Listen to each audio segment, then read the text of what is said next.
This is Mike Roth. Welcome to the Open Forum in the Villages podcast. In this show, we're going to talk to leaders in the community, leaders of clubs, and interesting folks who live here in the villages to give a perspective of what's happening here in the villages and information that I think all villagers should have. We hope to add a new episode every Friday morning at 9 o'clock.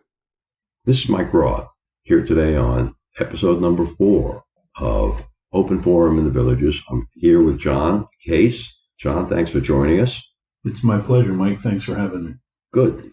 Before we get started, let me remind the users that there is a support button at the bottom of the screen where you can click to get early access to shows like this, as well as some bonus material for $5 a month on PayPal. John, we're here today to talk about Bomor Humor, but before we do that, why don't you tell us a little bit about your past before you came to the villages 2 years ago? Yeah, I've been a resident here about 2 years and spent a career in electrical engineering up in Pennsylvania for 42 years. And that is a very great and rewarding career, but the creativity side of it is sort of lacking. So I've always gravitated towards doing art, graphic arts. I'm a musician. I play guitar and write. And I have been looking for something in the villages that would open a gateway to some type of comedy outlet, where I've always had the idea that I could either do stand-up or sketch comedy, and that kind of opportunity is what I would like to have and be part of here in the villages. Mm-hmm. Yeah, we noticed a couple of months ago that there was no club in the villages totally dedicated to comedy in all its forms. And I think your Bomor Humor idea will really take off. What do you really want to accomplish in this Bomor Humor Club? I think the initial goal will be to get people to come out to either participate or to be audience members and to share with us and each other what they find funny, what they'd like to try, what they'd like to see. And in every kind of democracy, there has to be a leader. So I think the leaders of Bomor Humor will try to steer something together where we could actually craft a show. So that would probably consist of sketch comedy routines, stand-up comedy routines, musical parody and comedy, maybe some improv comedy. And we try to stew that together and maybe make it into something presentable that certainly would entertain us and make us laugh, but that also possibly would serve an audience at some point. Good.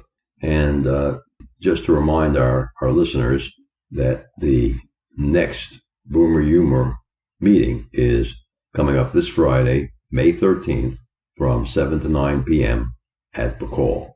This is actually the second meeting of Bomor Humor. The first one happened in April, and then there was 2 meetings that got canceled due to COVID. And now we're going to be back in full force. John, what kind of background do you have growing up in the 60s and 70s that led you on this path towards humor? Well, as a young child, pre-teen age in that time frame, I'm 61 years old, so I was born in 60, and the television in our home was the entertainment capital of the world.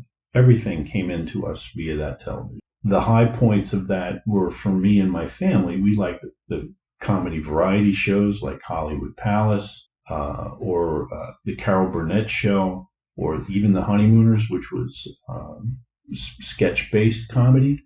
And those kind of shows and those kind of programs gave us all, as a family, quite a bit of laughter, and that just got deep into my bones. I was the youngest of 3 children, so I was always striving for attention, and laughter seemed the best avenue. Mm-hmm. If I could make my family laugh, I certainly could get through to somebody, and that kind of got into my DNA.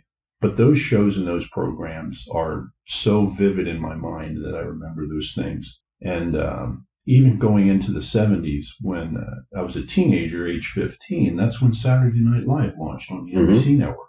And that was a earth-shattering moment for people of my age and that demographic, where someone who was very close, it wasn't Carol Burnett and Tim Conway and Harvey Korman. It was John Belushi and Gilda Radner and Chevy Chase. They were speaking directly to the youth of America, and in a way that just entertained us and really got into our system. We would spend Monday mornings at high school after those programs just rehashing them and going over them. Yeah, I remember one of the first Saturday Night Live episodes that really caught me and caught my imagination. It was John Belushi doing the Samurai Tailor. Oh, I remember that one vividly. I believe Buck Henry was the host. Mm-hmm. And he turned to the Samurai Tailor and looked down at his pants and said, "Is it possible you could put a fly in my trousers?" And Belushi reared back with his samurai sword and boom, blackout. Great sketch. Yeah, Belushi was a extremely funny fellow. And I'm sure we have people here in the Villages who are funny as Belushi and looking for an outlet to perform. Can they show up without any pre-reservations on the 13th? Yes, I think what Bomor Humor can offer, certainly a first-timer, is we're going to sit and talk for a bit and just talk about things that we find funny and things that we think we could get up in front of each other and do to make each other laugh. I mean, I would have no problem someone coming in and say, I think that Tim Conway sketch with Harvey Korman when he's a newly trained dentist is one of the classics. Could we like recreate that? And we absolutely could. We could absolutely use that as our inspiration to put maybe a shorter, smaller, simpler version of that out. And if we can make ourselves laugh with that, then I think we can make others as well. I know there's several of us working on a version of a dentist skit. There are several that we could perform. Absolutely. When you were growing up, what kind of comedy albums were you listening to? My comedy albums started with Bill Cosby, transformed to George Carlin, which transformed to Cheech and Chong. So those three, I think I probably had close to every album of each of those artists. That was part of the soundtrack of my youth. Mm-hmm. Cosby's stand-up was classic. Carlin's was Breaking New Boundaries. I loved it. And Cheech and Chong were essentially sketch comics doing their albums. Mm-hmm. Yeah, I love the Hippy Dippy Weatherman. With all the Hippy Dippy Weatherman. Yeah, we have a couple of them coming into us from Orlando. Are you working on your own stand-up comedy routine? That is my long, medium, and short-term goals, Mike. I'm trying to see if I have what it takes for people that I've seen and listened to my entire life, and it just thrilled me to death with the ability to do stand-up comedy. I always kind of felt I should try that because there might be a little bit of that in me. So I'm writing some ideas down and I'm practicing.